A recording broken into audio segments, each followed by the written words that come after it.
Hello! అందరూ నమస్కారం. Movie review of and collections 'mass జాతర'. ఈ మూవీ అక్టోబర్ 31న రిలీజ్ అయింది వరల్డ్ వైడ్‌గా. ఈ మూవీ బడ్జెట్ వచ్చి 40 క్రోర్స్. ఈ మూవీ ఇప్పటిదాకా వరల్డ్ వైడ్‌గా 20 క్రోర్స్ గ్రాస్ కలెక్ట్ చేసింది. ఈ మూవీ రిలీజ్ అయిన ఫస్ట్ రోజే కొంచెం డివైడ్ టాక్ తెచ్చుకుంది. కొంతమందికి నచ్చింది, కొంతమందికి నచ్చలేదన్నమాట. ఎందుకంటే ఈ మూవీలో స్టోరీ అంటూ ఏమీ ఉండదు. ఒక రొటీన్ స్టోరీయే.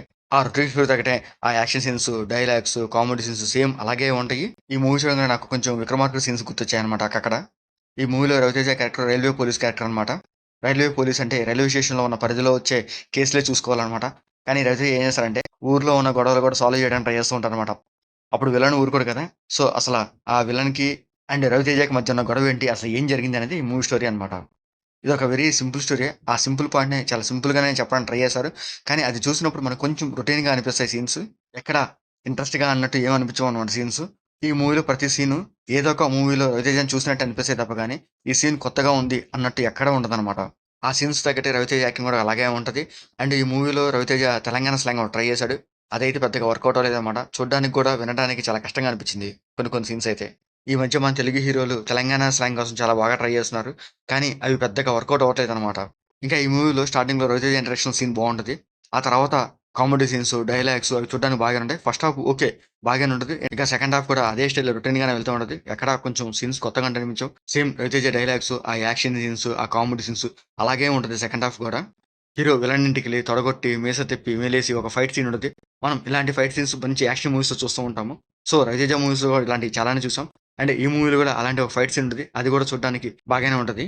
ఇంకా 'సరిలేరు నీకెవరు' మూవీస్ 'రమణ లోడెత్తాలనే' ఒక ఫైట్ సీన్ చూసావా ముసలోళ్ళతో. సో, అలాంటి ఒక ముసలోళ్ళతో ఒక ఫైట్ పెడతారు. ఆ ఫైట్ కూడా బావుంటదనమాట.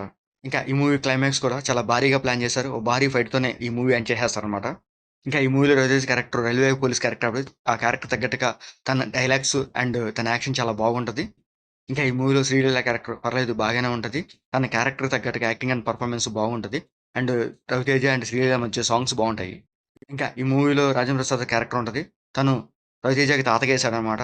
ఫస్ట్ హాఫ్‌లో వచ్చి కొన్ని కామెడీ సీన్స్ చూడడానికి పర్లేదు బాగానే ఉంటాయి గానీ, అండ్ క్లైమాక్స్‌లో ఫైట్ సీన్ ఉంటది రాజేంద్ర ప్రసాద్ గారితో. ఆ ఫైట్ సీన్ బావుంటదనమాట. ఇంకా ఈ మూవీలో అజయ్ ఘోష్ అండ్ హైపర్ ఆదిల మధ్య వచ్చే కొన్ని కామెడీ సీన్స్ బాగుంటాయి. ఇంకా ఈ మూవీలో సాంగ్స్ కూడా ఓకే. పర్లేదనిపిస్తాయి.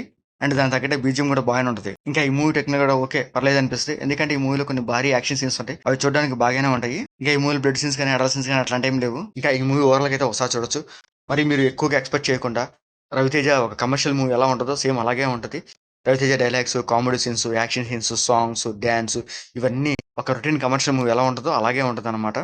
సో, మీరు ఈ మూవీని వెరీ లో ఎక్స్‌పెక్టేషన్ పెట్టుకొని ఈ మూవీ చూస్తే మీకు ఓకే అనిపిస్తే, లేకపోతే ఈ మూవీ కొంచెం డిసప్పాయింట్ అవుతారు. అయితే రవితేజ కోసం ఈ మూవీ మీరు థియేటర్‌లో చూడండి తప్పకుండా. మీకు మా ఆడియోస్ నచ్చితే లైక్ చేయండి, షేర్ చేయండి, సబ్స్క్రైబ్ చేసుకోండి. Thank you for watching.